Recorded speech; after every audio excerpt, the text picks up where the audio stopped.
This is News Guardian. With Greg Aldridge and Chip Tarbun on WFJX Fox Radio 910. And we're back for what I've been waiting for a long time to do. Ever since I saw this story about this, I have hoped that we were going to get the opportunity to talk to River Laker about this. So here he is, River Laker, and just so you know what's going on, I'll give you a real brief, and we're going to let him talk about this.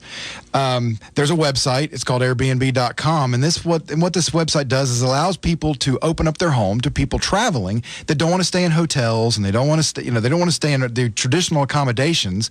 They want to stay with a private person in their private home, and this is a way to match up people who want to let people come do that with people who want to do that. And River, you were doing that. Yeah, I started, my first experience with Airbnb was traveling when I went to Canada, to Montreal and Vancouver. And I guess a friend, or I just came across the site online, Airbnb.com. And so I thought I'd use it. And I stayed in condos in both cities. I had the place to myself, actually. And it was just a tremendous experience. In Montreal, I found a place that was in a kind of the center of a cultural neighborhood, which there wasn't really hotels there. And Vancouver, it was the top of a high-rise in the heart of the city. An experience I couldn't have got in a hotel. And also, it was great to have an actual whole apartment to myself for a very reasonable cost. And so I came back, and then I launched Silver Seas PR with very little funds. So I thought Airbnb could be a way to bring in a bit of extra income. And so I started putting my house on the Airbnb site, and was surprised at how many people coming to Roanoke were using Airbnb. And it's been a tremendous experience. Lots of people, very diverse range of people, from young to old, professional, retirees, coming for job interviews, for vacations, to visit family. And it's been wonderful, enriching, meeting all these people. Also, what I think has been one of the best results of Airbnb being in Roanoke is the tourism factor, in that most people come to Roanoke just knowing the name Roanoke, nothing about the city, and they literally leave loving it because they stay with a resident who knows the places to go, and they tend to go to restaurants and go to visit attractions that you recommend, and so they're pretty much assured of a great experience, and they leave probably the best promoters we have. Well, and the items that I read about this are, they tell that story where people feel like this is a much better way to really experience the places that they're visiting, more so than if they stay in hotels and they look at the brochures. By actually connecting with real residents of the cities in that way, they really get to see the real city. Yeah, I think more and more, because so many places now, I think the word's homogenous. It's basically you have a McDonald's every place, strip mall.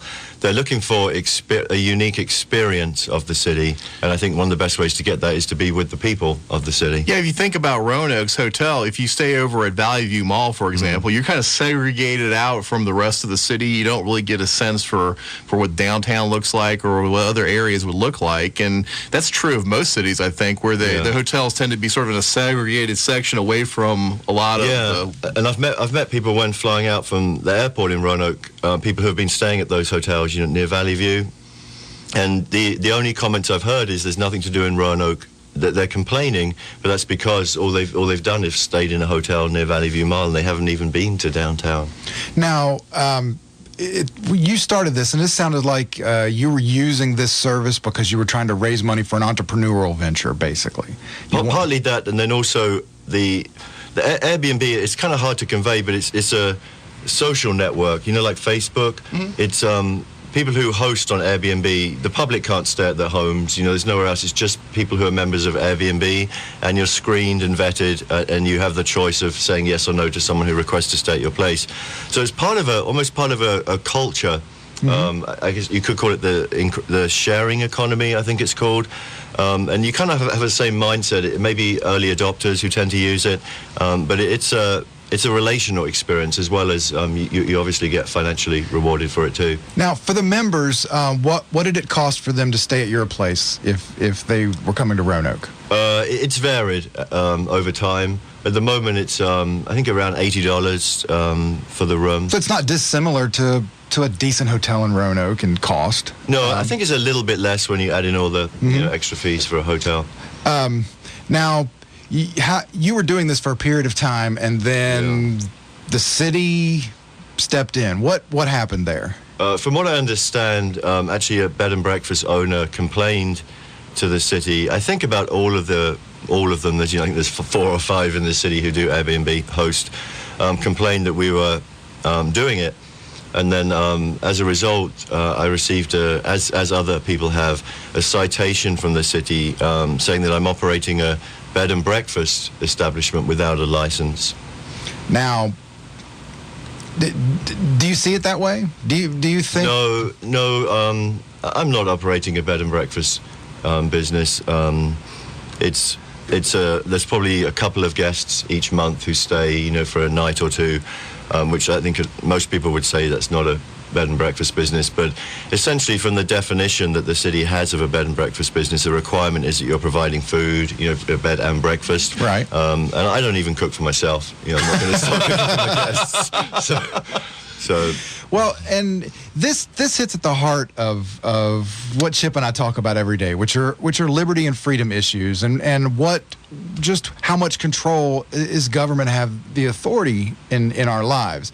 Now, I might probably take it more to the extreme and say that I don't believe that Roanoke City actually has the authority, nor I don't believe that we can give Roanoke City the authority to, one, decide whether or not somebody is operating a bed and breakfast, and two, even if they are, for them to have any say in that matter, because we're talking about a private individual's private property. And I would go so far as to say that the bed and breakfasts don't have to do what they're doing at the behest of our city government, but especially in your situation. Do you think that in an instance like this that government is overstepping what government ought to have the authority to do? Well, I do think it's a complex issue. It's opening, I forget that expression, Pandora's box, is it? Yeah. By them stepping into the issue with Airbnb. Firstly, I would say that in my opinion, and I did get legal counsel on this, that the city does not have coding set up that addresses the issue of the sharing economy, specifically Airbnb. I don't believe there is any code that addresses it, which has been my primary argument with the city, that you don't speak of this, so how can you say that I'm not allowed to do it? But again, after legal counsel, I could challenge the city in court, but I've had an experience with the city in court before, and it's going to cost a lot of money, and I don't believe I'd win. It's very difficult to win against the city, and some people could say that it's questionable what the city does in court, but I don't think I'd win, and I don't want to go through the hassle or expense and stress of that. But the city says that they have the authority. If there's not a code that specifically addresses Airbnb, they can address it under the bed and breakfast coding, which is what they've chosen to do. And so, for better or worse, I'm just going along with what the city's asking me to do. So, you said earlier there were a number of other people in Roanoke who are also participating in this. Are they actually, did you know they've been contacted by the city about this? So, some have been cited. Some I think the city hasn't been able to contact. A couple of them have stopped doing Airbnb as a consequence of this situation with the city. I think I'm maybe the only one who's actually going ahead and, I guess, being legal, so to speak. This, I don't know whether to be sad or angry. I mean, sad that something that you've thoroughly enjoyed in, which would be enriching in your life and in financially as well, you can't do, but angry at the fact that we have gone so far down the road of letting government boss people around, that something as benign and simple as your situation, not only are they stepping in to force you to quit, but because of the way the system is, you don't even have the resources to use the system to stop them. I mean, it seems like your only recourse is to go to the court, which is part of the government, and ask them if it's okay for you to follow what the law says, as opposed to what they want to claim the law says. And I think there is another perspective which I think has validity in that. As all cities do, Roanoke has some rather shady landlords. They don't keep their property nice, don't abide by the codes for the people who rent from them. And if they got wind of situations such as Airbnb, I could see it happening that they start registering their properties on Airbnb and people start staying with them and having horrible experiences they're taking advantage of. So I can see that there can be some advantage to regulations towards the concept of Airbnb. But what distresses me is, one, being cited for something rather than the city revising its zoning code and then informing me, that I need to apply for a business license or whatever. Because at the moment I can't even purchase a business license because I'm not registered as a bed and breakfast establishment, which the city said I need to do, and I need to start providing breakfast.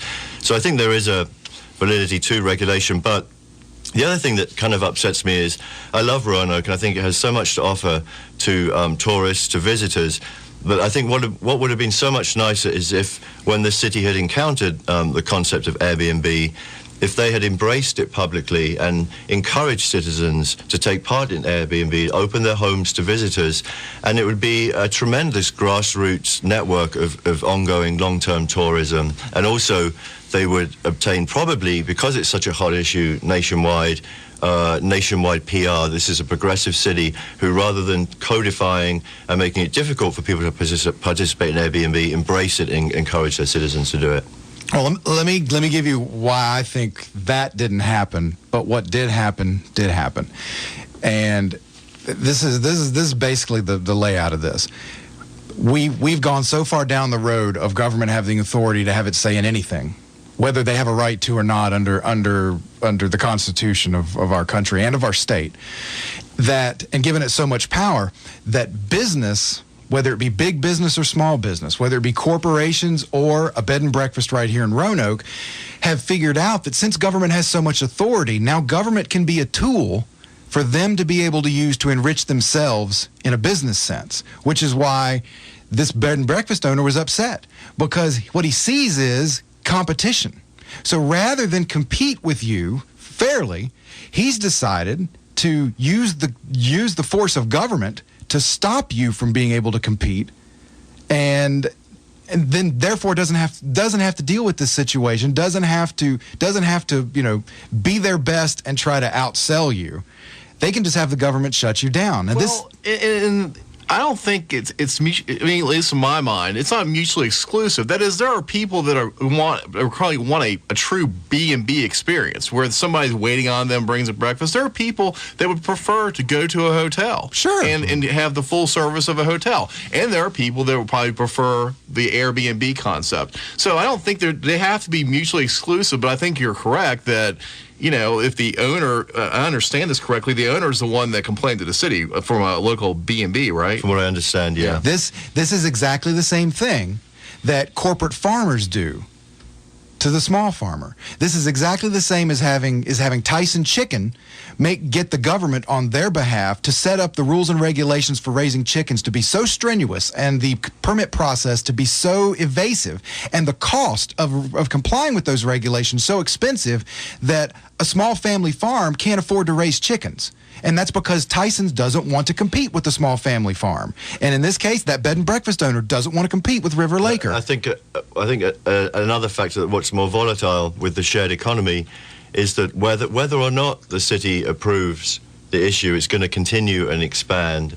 I hope it does, and I wish there was a scenario with which you could just thumb your nose at the city and do it anyway, and defy them to stop you. Now I understand that's a great risk, because the city will have no trouble coming to your house, having the police drag you out and throw you in jail and force you to comply with this, by force, over something as simple as somebody staying in your own private home overnight. I mean, it is ridiculous that this is the point where we've gotten to. I don't think they would do that or be able to do that. But I hope not. Well, wait. Let's go to a break if we need a break for the. When we come back, I'll step you through exactly how they will do it. Plus, I want to talk through. River brought up an issue around. This is sort of an iceberg issue. There's a lot more. The digital age is going to bring some additional things that I can see this happening in other areas. So we'll talk about both those things when we come back on News Guardians on Fox Radio 910. News Guardians on Fox Radio 910. And we are back with River Laker and the story of Roanoke's Jackboot coming down on him, which you may think sounds overdramatic, but what's playing out in his story is playing out in thousands of people's stories all across the state of Virginia every single day. And it's, as I said yesterday when we got in the air, I don't know how much longer I can do this. I get up, come in here, I'm so frustrated by everything that we talk about that it's sometimes I think my head's just going to crack open. Well, that's a very unpleasant mental image that you're giving me, so I prefer that you not have it happen, at least not on the radio, because I would imagine there would be screaming and gnashing of teeth along with that. That just wouldn't play well on our radio show. So I was explaining how you'd end up in jail, and all law is enforced by government by force. Otherwise, there would be no following the law, unless you're just going to do it by the goodness of your heart. Now, some people follow the law; they don't have to be forced. But when somebody is not following a law, then government has a choice: I can make them, or just let them break the law. If they've decided to make you abide by the law, that's the logical conclusion. Here's how this would work. In your case, let's say you kept doing what they told you couldn't do. Then it goes to court. Then you get a summons to court. Now, you can show up to court or not show up to court. Either way, you're going to lose in that court. You're not going to win. Now, you can show up and plead the case, but it's the government's court. So you're not going to win that. So then they're probably going to give you a fine for noncompliance. Now, you believe what you're doing isn't wrong, and under their own law, whether we think they have a right to it or not, even under their own law, it's not wrong. So let's say you don't pay the fine. Okay. Then they're going to send out a warrant for your arrest because you have unpaid fine to the court. Now, you have a choice then. You can let them bring you in. You can let them bring you in and put you in jail, or you can say, I'm not going because you don't have the authority to do it. If you do that, there's going to be a physical altercation. If you let them arrest you, then you're going to be in jail until you pay the fine. So there's no scenario with which you can continue to basically stand up for your rights and continue to operate in what you're doing without them forcing you to stop in one way or another, if they are of a mind to stop you. Now, maybe they'd go, you know what? This just isn't worth it. Well, River, you have to be, I think he's taking the case that he's kind of throwing up his hands at this point and saying, hey, it's not worth the fight. Well, exactly, because for one, he shouldn't be faced with the choice of fighting the cops when they show up to enforce the warrant or having to go to jail. Neither of those are options he should have to face in the situation. He hasn't gotten to that point yet, but he's still faced with the option of doing something that he thinks he should be able to do, both because he wants to do it and because it helps pay the bills.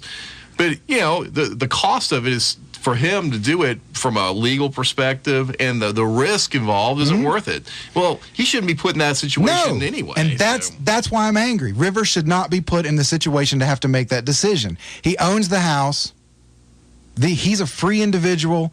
So are the people come staying. The Roanoke City has no say in this matter whatsoever.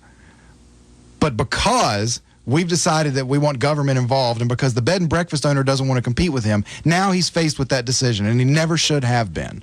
And I'm angry. He's angry. Yeah. He can tell. He's angrier about it than you are, River. Yeah.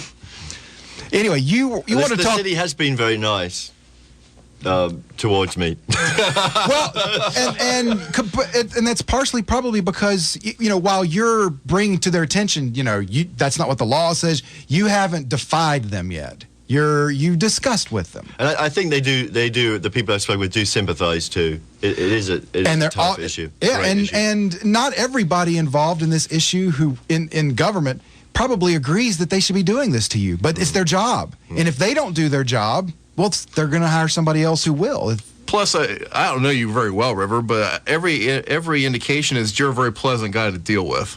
I try to be. Yeah, so I don't see you. I can be difficult. You're not like Greg. No, I was called truculent this morning, and I can see that. I was called a hipster the other day. I think that's worse. I don't know. I can see that too. Now, I wanted to hear about the rest of the iceberg, but we only have 30 seconds left before the music starts playing. Well, can you touch on it for us and just keep this in your bonnet? As Laker and I talked about this, River talked about this the other day. We're going to a new economy with a lot of virtual things like this happening, and I can imagine this is going to be the tip of an iceberg of governments trying to figure out ways to regulate, license, and make money off of it and control these kind of things that are going to be difficult. So I can see that happening in the future. And that's the other part of this, River, is they're not getting their share of your money. Yeah. And so once they figure out how they can get their share of your money, then they'll probably be much more amenable to allowing you to do this, because oftentimes what all these things root back to is the money. Because there's other organisations like Couchsurfing, for example, where people share their homes with guests, but they don't receive money, and that doesn't seem to be an issue. No. And if this came back to money because of a bed and breakfast that operates in our city. Wow, well, that's all the time we have, and I wish we had more time, but thank you for coming in. Thank you so much. I appreciate immensely you coming down and telling us about this. You're welcome. Very much. All right, it's Friday. Have a great weekend. We'll be back Monday morning at 8, and we'll tell you about our illustrious conversation with Ed Gillespie, who is running for the United States Senate when we come back on Monday. Have a good one.